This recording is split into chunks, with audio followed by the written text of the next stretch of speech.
Shakib ম্যাথিউসের timed out বিতর্ক কিংবা লর্ডসের ফাইনালে সেই ওভারথ্রোর কাণ্ড বিশ্বকাপ এলেই যেন হিড়িক পড়ে আজগুবি সব ঘটনার।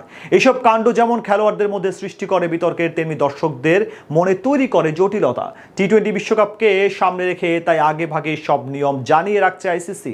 পরিবর্তনের ধারায় যখন বদলে যাচ্ছে চারপাশ, তখন বিশ্বকাপের মঞ্চেও বেশ কিছু পরিবর্তন এনেছে আইসিসি।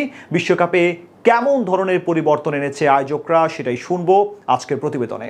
বেজে উঠেছে টি-20 বিশ্বকাপের দামামা। প্রায় এক মাস ব্যাপী ব্যাট বলের লড়াই শেষে শিরোপা উঁচিয়ে ধরবে আসরের সেরা দল।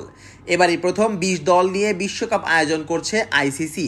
আগামী 2রা জুন স্বাগতিক যুক্তরাষ্ট্র ও কানাডার মধ্যকার ম্যাচ দিয়ে মাঠে গড়াবে এবারের বিশ্বকাপ আসর। 20 দলের এই আসর মোট ভাগ করা হয়েছে 4টি গ্রুপে, যার প্রত্যেকটিতে আছে 5টি করে দল। গ্রুপ এতে স্বাগতিক যুক্তরাষ্ট্রের সাথে আরও আছে ভারত, পাকিস্তান, আয়ারল্যান্ড ও কানাডা। গ্রুপ বিতে অবস্থান করছে বর্তমান টি-20 চ্যাম্পিয়ন ইংল্যান্ড। তাদের সাথে বি গ্রুপে আরও আছে অস্ট্রেলিয়া, নামিবিয়া, স্কটল্যান্ড ও ওমান। গ্রুপ সিতে West Indies, New Zealand, Afghanistan, Uganda ও পাপুয়া নিউগিনি।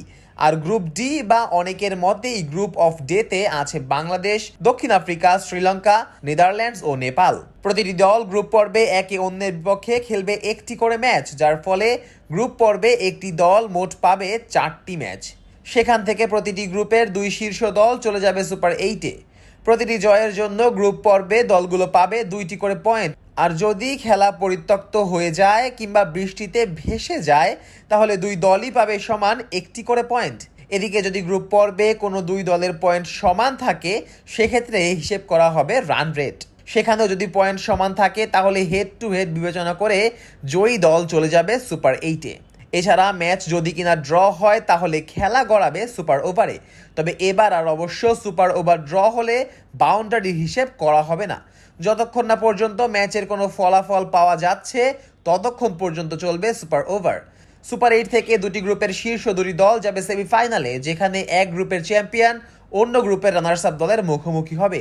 এদিকে খারাপ আবহাওয়ার জন্য খেলার ওভার কমিয়ে আনা হয়, তবে এখানেও আছে নতুন এক নিয়ম। গ্রুপ পর্বে ন্যূনতম 5 ওভার খেলা হতে হবে, আর সেমিফাইনাল ও ফাইনালের ক্ষেত্রে খেলা হতে হবে ন্যূনতম 10 ওভার। তাছাড়া আসরের গ্রুপ পর্বের জন্য থাকছে না কোনো ধরনের রিজার্ভ ডে। রিজার্ভ ডে নিয়েও তৈরি হয়েছে নতুন বিতর্কের। কেননা প্রথম সেমিফাইনাল আর ফাইনালের জন্য রিজার্ভ ডের ব্যবস্থা রাখা হলেও দ্বিতীয় সেমিফাইনালের জন্য নেই কোনো ধরনের রিজার্ভ ডে।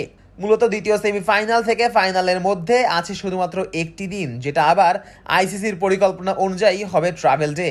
বিশ্বকাপের প্রতিটি ম্যাচ শেষ করতে হবে 3 ঘন্টা 10 মিনিটের মধ্যে। প্রতিটা ইনিংস শেষ করার জন্য বরাদ্দ থাকবে 1 ঘন্টা 25 মিনিট। এর সঙ্গে ইনিংস বিরতি থাকবে সর্বোচ্চ 20 মিনিট। এদিকে সময়ের হিসেব রাখার জন্য বিশ্বকাপ ইতিহাসে প্রথমবারের মতো ব্যবহার করা হচ্ছে স্টপ ক্লক, যার ফলে 1 ওভার শেষে অন্য ওভার শুরু করার জন্য বোলারদের প্রস্তুত হতে হবে 1 মিনিটের মধ্যে।